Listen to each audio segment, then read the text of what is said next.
It feels like every single day, the media and politicians want us to think that we live in a dangerous world filled with monsters.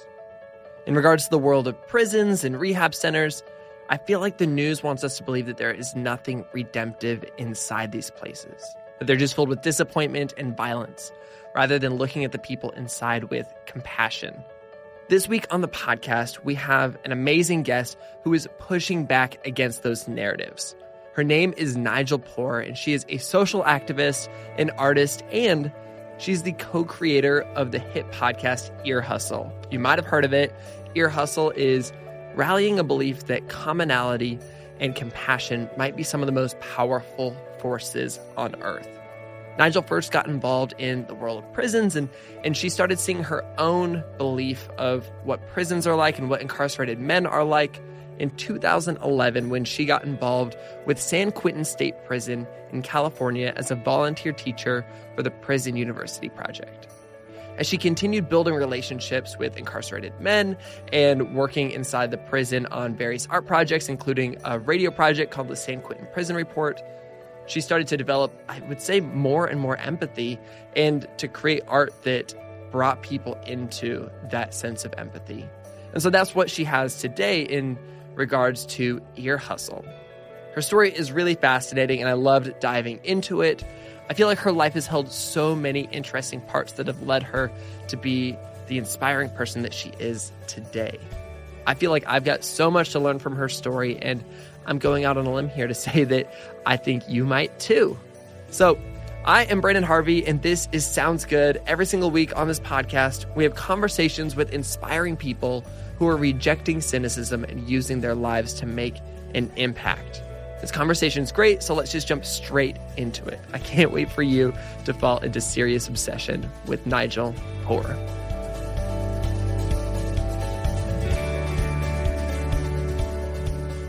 Oh my goodness, Nigel, I am so excited to be talking on the podcast with you today. Thank you so much for being here. You're really kind to ask. I appreciate the opportunity. You mentioned over email that you are mildly in vacation mode right now. You're in between seasons of Ear Hustle, your amazing podcast. How is, a little bit of time off between seasons going for you right now? Well, like so many things, you make assumptions about what's going to happen, and that's not the reality of it at all. So I thought we would be taking a little bit of a break, but I realized there isn't too much time, and that today we're going to be starting with some pitch meetings and figuring out the arc for the next season and who we're going to be lining up. So there isn't going to be much of a break, I'm afraid. But that's okay, because luckily I really love what I do, so it doesn't feel like work. But I was imagining taking December off, but no, that's not going to happen. Yeah, it might feel nice though, I guess. I know I always feel this way, to kind of be getting ahead of things. Yes. You won't have to release things until March? March, yeah. So what we hope this time is to be just set up a little bit better. When we started this project, I love podcasts, but I didn't know anything about making them. Erlon and Antoine certainly didn't either. So we were starting from a level of really not knowing. So the catch up was huge. And I hope that we learned enough last season that we'll be in a slightly better, more organized space in March, but we still have some fear about what lays ahead. Honestly, it's really refreshing hearing that behind the scenes from you, because as somebody who has a podcast and listens to a lot of podcasts, when I heard your episode, I was like, this is amazing. This is incredible. They are next level. And it's so funny to me that you say oh, we don't have a lot of experience, because it doesn't come across. And maybe I was even surprised by that when I started kind of doing some research. I think I had a friend who was like, Branden, you should totally have Nigel from Ear Hustle on the podcast. And I was like, oh my gosh, that's a great idea. She's amazing. And I start going through your website, and I was like, oh, her background is not in radio at all. You're an artist, and this is just one of your artistic outlets right now. Yes, absolutely. So I'm a visual artist, and I'm going to clarify as visual artist because I think podcast is also art. So it's just a different kind of art. And so maybe what I had going for me was that I've spent 20 plus years as a visual artist looking at things, trying to find stories, trying to look at the overlooked and the humble and the things most people pass by and find value in that. So I was able to take that sensibility to doing stories with Erlon and Antoine inside prison, but I didn't have any of the technical knowledge. And that's really important too. I mean, it's the same with, I think, whatever you pursue, you have to have the creative side and the interest and the desire, but you do have to have a sense of the technical, I think. And then the technical stuff kind of is invisible and it supports the creative, but you can have great ideas. And if you don't know how to put it together, it's just mush. And you can know all the technical stuff. And if you don't have the creativity, it's just boring. So I'm pleased when people feel like our episodes sound good, but I'm still, it's still mysterious to me how we were able to do it. That's amazing. It's interesting that you say that, because I feel like for me, I never really have a strong sense of that technical side with the things that I create. But usually the things that I end up getting into, I'm so passionate about it that passion kind of carries me through that difficult learning curve of the technology stuff. Totally. Oh, no, I so agree with you. I mean, I could use, for example, Photoshop is like this very technical thing. And if I had to sit down and learn that, I would pull my hair out. I would be so upset. But if I have a project that I need in order to, to bring it to fruition and I need Photoshop, then I'm going to learn what I need to do. Totally. And I think, yeah, but that's what makes it doable, right? Yeah. So bring me back a little bit. Tell me about when you first got started as an artist. I love this phrase you just used. You said, you created things around this idea of the overlooked and the humble and the things that people, leave behind. What does that mean? Where did that interest begin? From as long as I can remember, from, a little kid, I've always been interested in collecting and organizing stuff and trying to understand how the world works and why we're here and what is our purpose. So when I was in elementary school, I remember I had my closet all organized with shoe boxes with labels on them for each of my collections. So one had like popsicle sticks I found on the ground, one had stones, one had, like dead insects. And so I loved organizing, and I thought that somehow I would find meaning if I could understand what these different things were. And I was just born that way. And I've always been somebody who likes to listen to other people and ask questions. I'm super curious, and I love just everyday things. I want to know what people are thinking. I want to know what makes them get up in the morning. And like my idea of the best fantasy possible would be to have a key that could open up any door anywhere. So I could just go in and look at what people are doing or what they have. I mean, I don't even, not to sound creepy, but I just love that idea of the secrets and the small things. And I'm not interested in flash, and I'm not interested in the people that come into the room and take up all the space. I'm interested in the ones that kind of retire to the corner and are looking around, because I think they have a better grasp of what's happening. So I'm a shy person too, so maybe that's why I sort of connect with those people. Like when I was a kid, I also kept a notebook of overheard conversations. So Oh, wow. yeah, that's just how and I really can't explain why, but that's just how I was. And so that led me to want to do artwork that was about that kind of thing, about other people. And again, I'm going to bring up how shy I was. So I started as a photographer, and maybe people who do audio have that same sensation, like a microphone or a camera gives you permission to ask other people questions. If you Totally. Right, like if I just went up to somebody and I said, I just want to look at you, I'm really interested, and I just started looking at them, right, that would freak them out. But if I had a camera or a microphone, I have permission to do that. Well, I mean, my background's in photography as well. And for years, I was professionally a photographer before I transitioned into telling stories through other mediums. And I would be in, random other countries. And I would just be so shy about going up to somebody and talking with them. But then if I just walked up and said, hey, can I take a photo of you? I feel like there was just this weird thing where like I had this immediate like boost of confidence just having this tool with me. Yeah, I think that's really, really interesting that you say that too. Yeah, I mean, all of a sudden you have permission to have a conversation with a stranger, and it doesn't seem creepy in any way. And I love that. And the other thing I realize is that most people love to have someone ask them a question.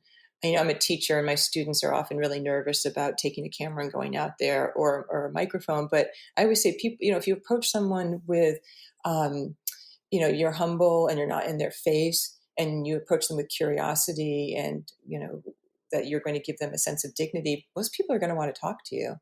they like it. They like it. It's funny how those times that happens in your own life where somebody, talks with you, you go home and you're still kind of thinking about it and it's still in a positive way. And knowing that about myself reminds me that it's okay to go out and do that to other people. Yeah. And I think being an active listener is a real gift that we can give to other people. Like people want to be heard and they want to be appreciated, and to do that in an active way I think it's really great. I think that's something I've been learning a lot more recently is, I don't know, I've always felt like I'm a good listener. And then I've just been hanging out with people recently who are like 10 times better at listening than I am. And I'm just like, oh, I've got a long way to go here.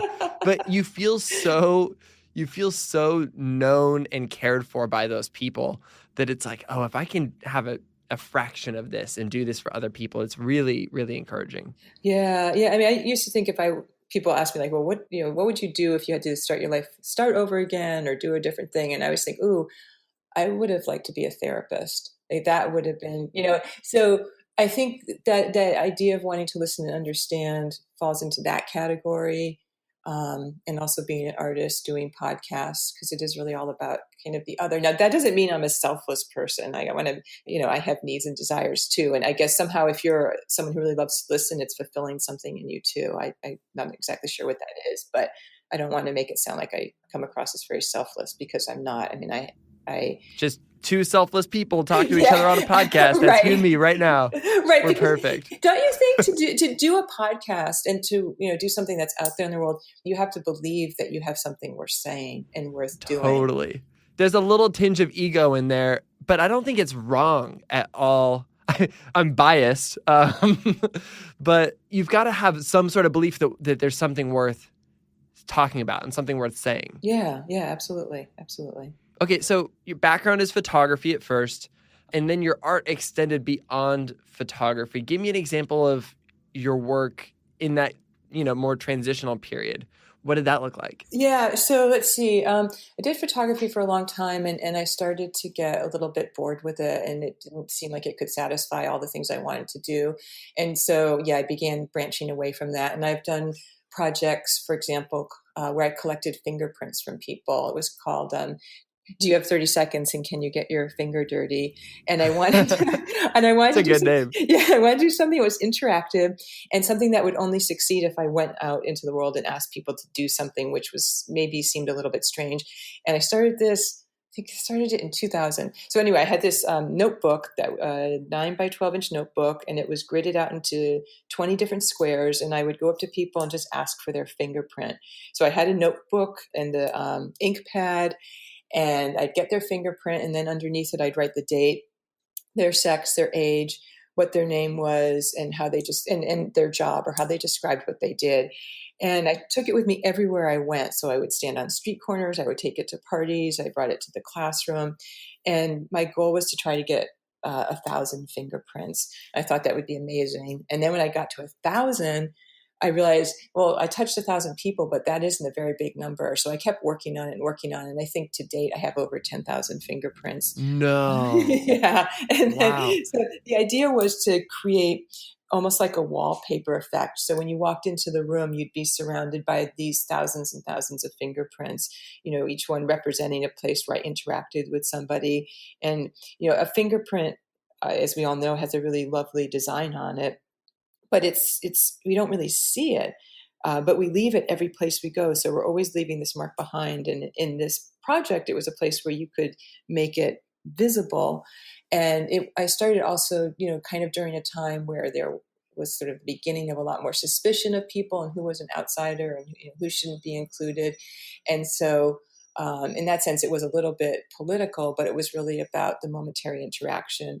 And also that I had to touch all these strangers and hold someone's hand. When you're getting a fingerprint, you are basically holding a person's hand. And you could get sort of a sense of who they were by, did they relinquish and just let you take the power? Did they hold their hand very rigidly? Did they try to roll it? Did they try to hold your hand for too long? So that was kind of it. That was an interesting part of it. That's so interesting. And it's also, I love how it's such an invitation. You're inviting people into this thing, especially, I guess, if you're comparing it to, the inverse of this, where people are if people are being like cataloged in a negative way, that's, I guess, exclusive versus inclusive.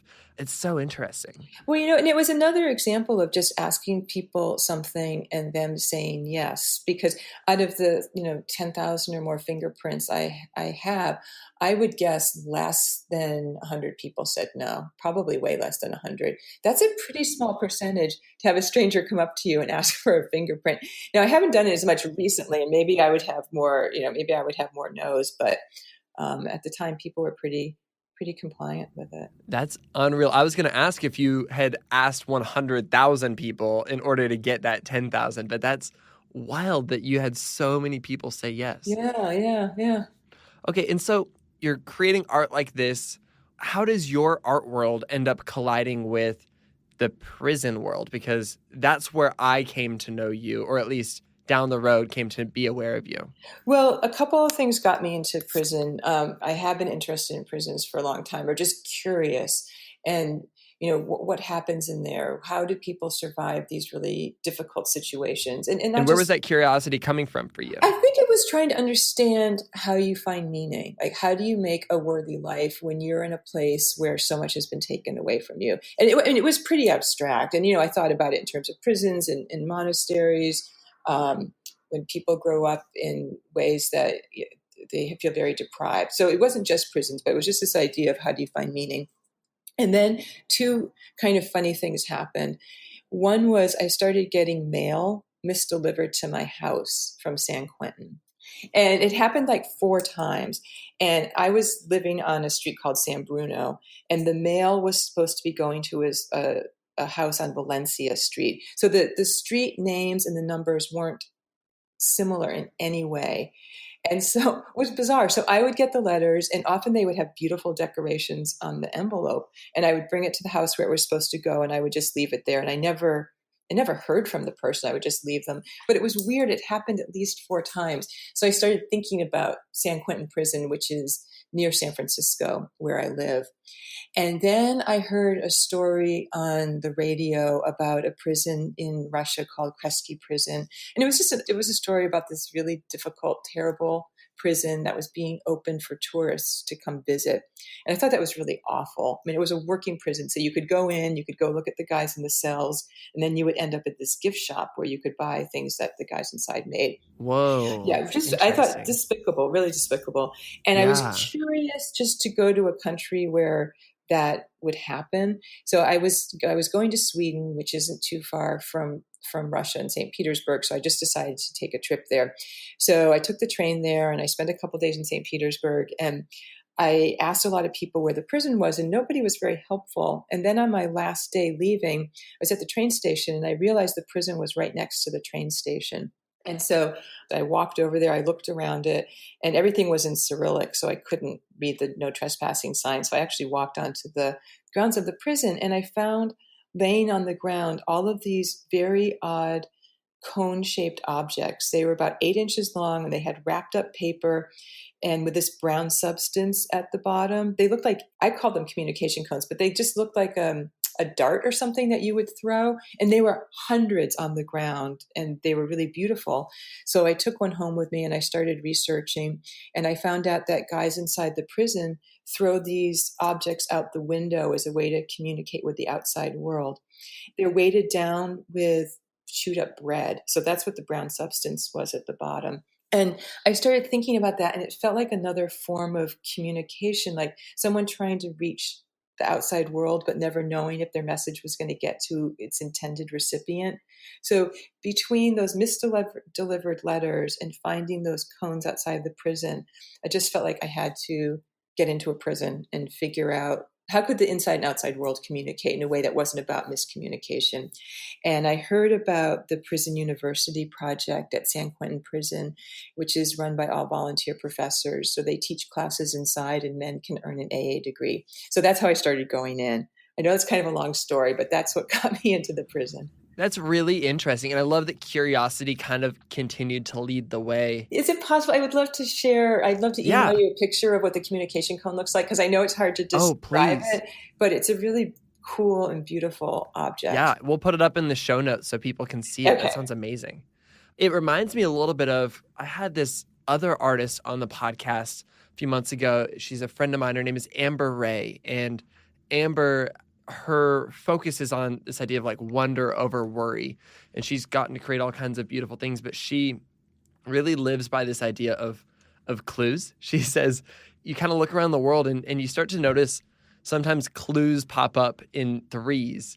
And it sounds like you've got your first two clues, which are, these letters being sent to your home and then, showing up and finding these cones in a completely different country.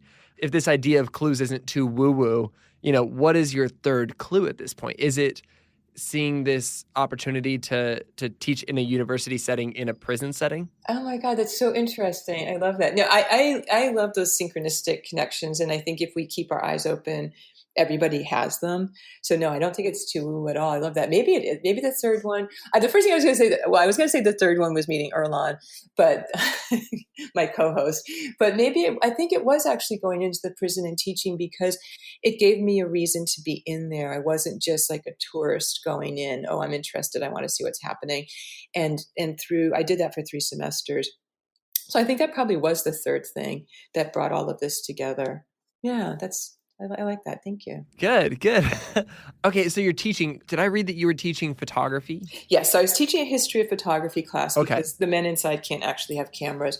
But I was trying to use it as a creative way. One, learning about images and learning how to talk about images, but also bringing in photographs that the men could think about, ways they could insert themselves into the photograph and interpret it in a personal way so they could talk about their own experiences. So that was a lot of the class.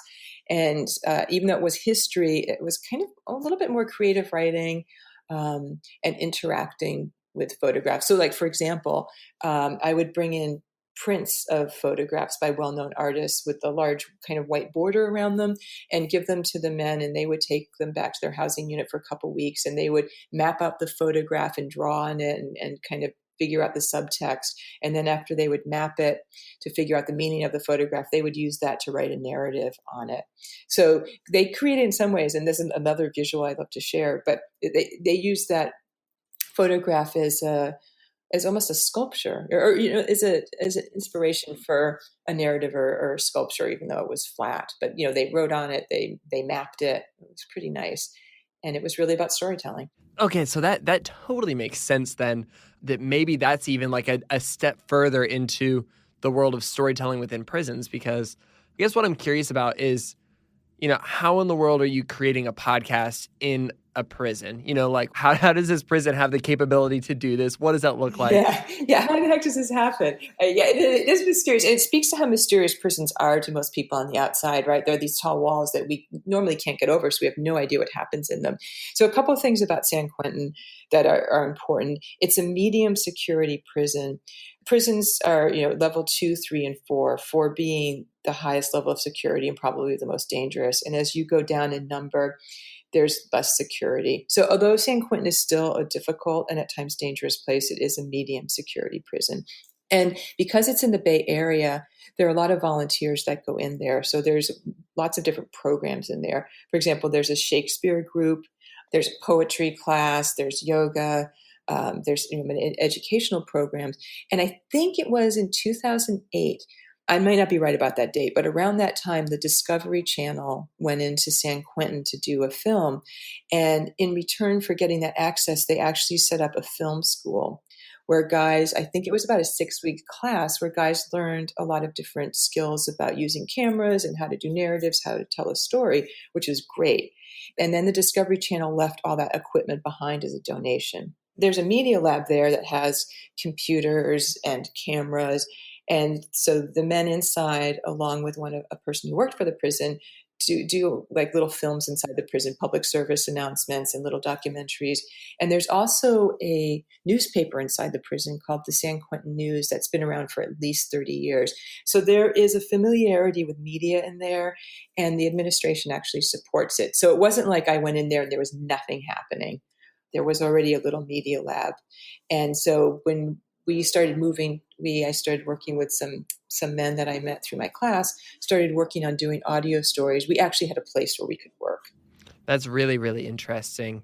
And it makes me want to zoom out really quick and just ask, you're in this prison and you're getting to know these guys. Had you had experience in prisons at all before? Or did you have any sort of connection point? What were you, even more so, what were you kind of learning? Or how were, your beliefs being challenged by your time in this prison? So no, I had never been in a prison before. And besides, being curious and having those two synchronistic things happen, my views on prison had been shaped by bad TV and movies and media. And when I went in, I assumed that it was going to be scary, that it would be dangerous, that there might be a lot of confrontation, that I would be dealing with people who didn't have a lot of education, didn't have a lot of insight. And all of that was challenged from the very beginning. The Prison University Project does a really good orientation before you go in. So, I'd had somewhat of an idea. But when I walked into the classroom for the first time, I was probably nervous for the first couple minutes because, one, it was all men and I'm not used to always being around men, and it was a prison. But very quickly, our conversations fell into the kind of conversation I would have with any student.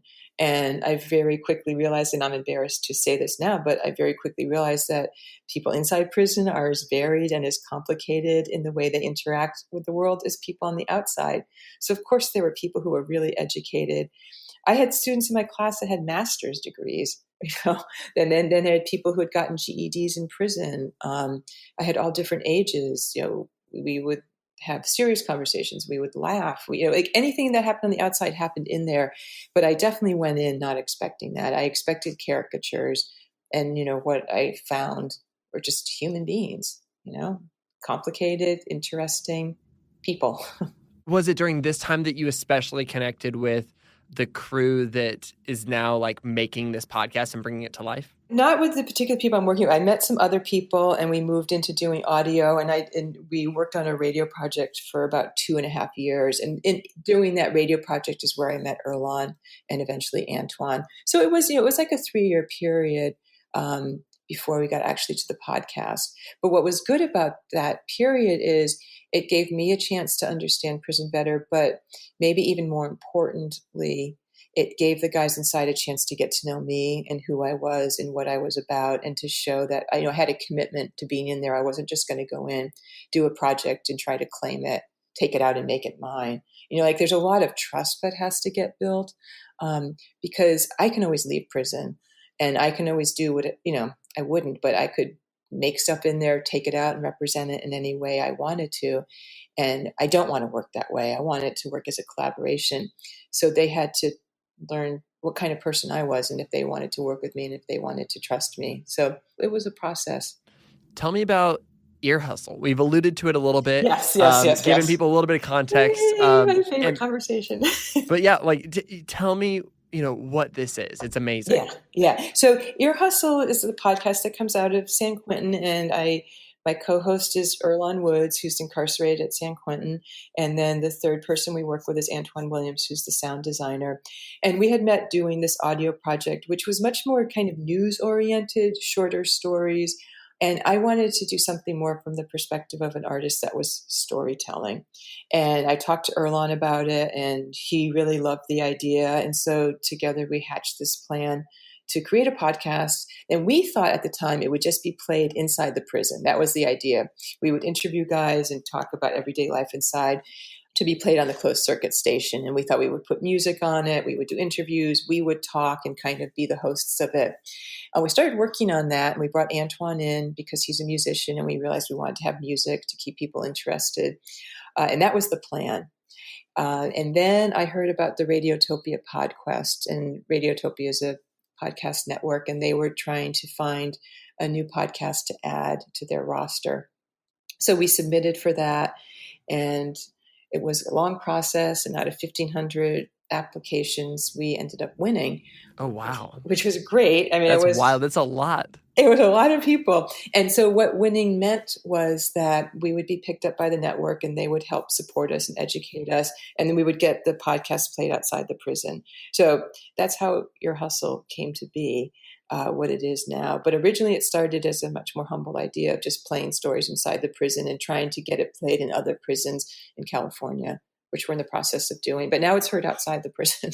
It's so good. It's heard in my headphones like every single time that a new episode comes out. I have so many friends who also listen. It feels to me like it's really blown up. And I don't know the numbers on your guys' side, but it seems like it's really caught on. What would you say is the thing that people are most drawn to? You know, I'm trying to figure out even for myself what draws me in. Yeah, like why care, right? Like why do people care? When we started working with Radiotopia, we had a lot of apprehension. We weren't sure how it was going to be received. I think a lot of assumption was that there would maybe be negative reaction to it. People wouldn't care. But I think because it draws back the curtain a little bit on a world that is mostly invisible, and because it shows people in a three-dimensional way, it allows them to speak for themselves. It doesn't pander to stereotypes or expectation. Maybe people are just surprised and they didn't even realize how much they wanted a more authentic view of what's happening in the criminal justice system. And also, I mean, there's I think it's 2.5 million, something like that, that are incarcerated in the United States. So it's a huge number. And all those people have family and friends. And I think they're also hungry to hear the stories of people that are family members or loved ones that are inside. I just think it caught an imagination, people's imagination that way. And I also think we're living in really difficult, conservative, ugly times.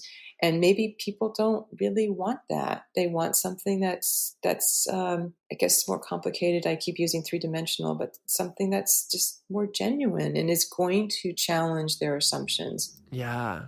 I think that's probably it for me. It's that three-dimensional quality of hearing this interview with this person. And if you just took out that intro where it's like, you know, this is their name, this is how long they're incarcerated for, and this is why they're incarcerated, there's almost no connection to them being in prison. You know, I'm just hearing the story of somebody in a particular context.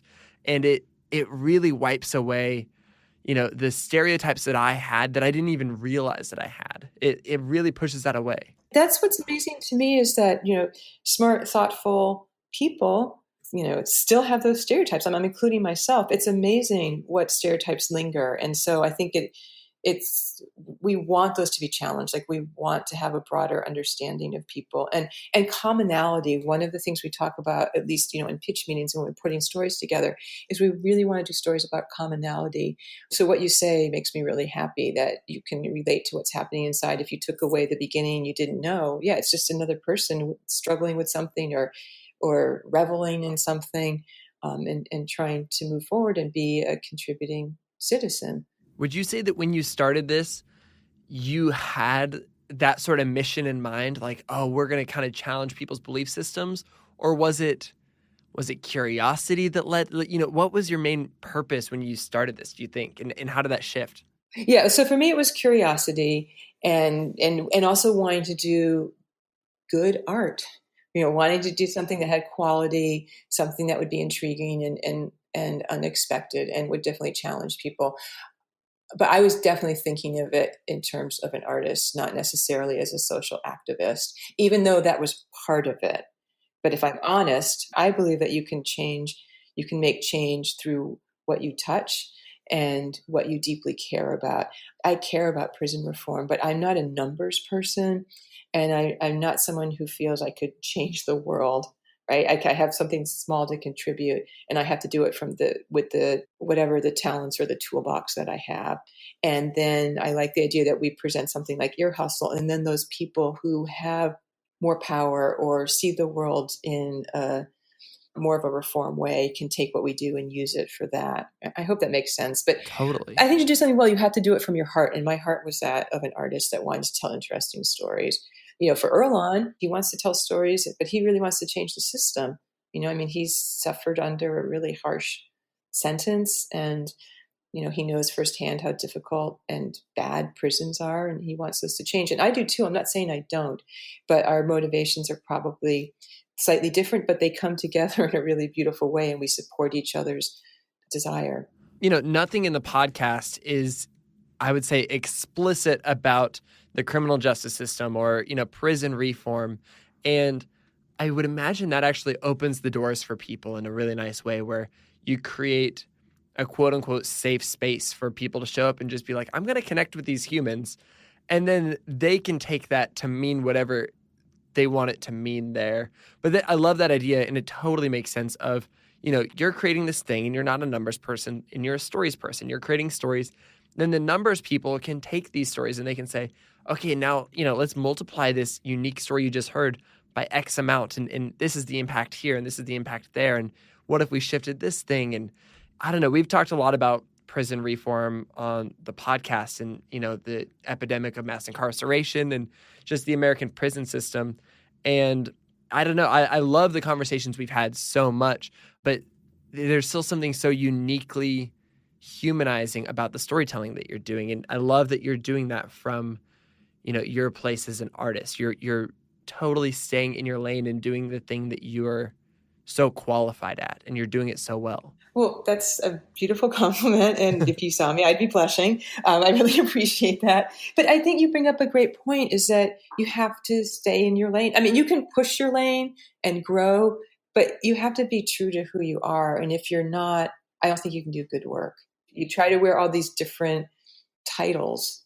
I personally don't think you can do something well. And, one thing about the way we've connected gives me a sense that we are actually connecting with people is we get so much response from listeners through emails and through letters that are sent to us and through photographs of people listening. And the spectrum of response or the experience of the responder is huge. Like, we get things from correctional officers, police officers, district attorneys, victims of crime, people who have families in prison, self-described, middle American housewives that say they've never, even thought about this, students. I mean, the list goes on and on. And I love that. That makes me think that we can talk with people who on the surface may not seem like they have anything in common. But again, like, to go back to showing commonality allows people to do that, to want to be part of a conversation. And I was really concerned with victims when we started this project. Like, I didn't want anyone to think we were minimizing the trauma that some of these guys have inflicted, because they've done some really difficult things and there have been people who have been really hurt. And so we want to take, we want accountability to be part of it. But I've gotten some of the most moving letters and emails from people who have been victims of crime and talking about how important this podcast has been for them to help them with their healing and their perspective. And I wouldn't want to out this person, but a person whose partner was murdered has been in touch with me quite a bit about how important the podcast is. And that's incredible. Yeah. And why do you think that is? Why do you think that that's so important to these people? Is it... Yeah, I don't know. I don't even have a guess. What do you think? Yeah, I mean, I always say I have not been a victim of a violent crime. And so I really always want to be careful to never put myself in their position, because how could we know? But one of the things I believe is that we don't really want the world to be full of monsters. And sometimes the media and unfortunately politicians want us to think that way, right? That it's a dangerous world. And instead of thinking with compassion about how people get to this place where they're able to inflict pain on other people. And I'm not making excuses for it, but I'm just trying to understand it. And so I think having a heart full of compassion, it makes you a better person. It makes you a happier person. It makes you a more capable person. But again, I don't want to diminish the pain, and I don't want people to not take responsibility for the things that they've done. You have to take responsibility, and you have to understand why you've ended up in prison. But, this is going to sound so corny, but I think that love is really what we want as humans. We want to be able to love. Yeah, I don't think that's corny at all. I think you're so right. But I'm most moved by people who have had trauma, who want to reach out and let us know that they're listening and that they care. So, and most people inside prison have experienced horrible trauma too.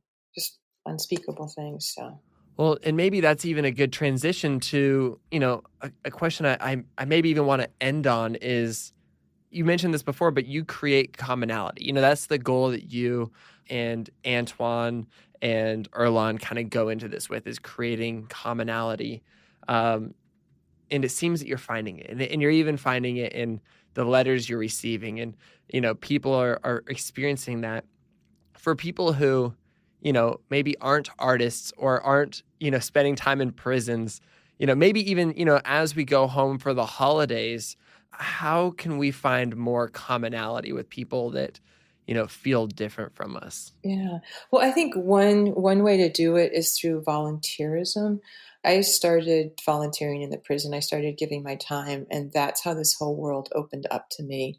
Anytime I've done something from a place of, I guess, giving and not doing it because I was trying to figure out what I was going to get, I think that's really helpful. And yes, going into the holidays is a really good time to think about how do you give to other people, and how does that open you up to experience the world in a much brighter way. So I think it's about giving, and it's about listening and going into all those things assuming you don't know anything and you're ready to have other people broaden your perspective on the world. So I guess it's being a little bit humble too. Like, it's okay to be in a place of not knowing and having to have other people educate you. I think that's a really good answer. And I love that you use that word humble again, because you started off the podcast talking about how your art has been focusing on, lifting up the overlooked and the humble. And maybe what we're getting around to at this end point is also becoming the overlooked and the humble. And maybe there's something cyclical and special that happens there. There is, because, we have to all admit the one thing that's going to take us out is time, right? We are all finite beings. At some point, we will be obsolete. And it's very hard. We're the protagonists of our story, but at some point we'll become a footnote. And as humans, we have to live with that duality. And so, but I think it's important to realize that, we have to be humble, because we will not always be the most important thing in the room. But what we leave behind, and the care that we've given to other people, the love that we've given to other people, that's what's going to live on after we are no longer here. So I think that's how we can contribute through a kind of a sort of kindness, a sort of leaving things better than what you found them. God, that sounds like a cliche, but it is about understanding that you will go from being a protagonist to a footnote. And what do you want that footnote to be?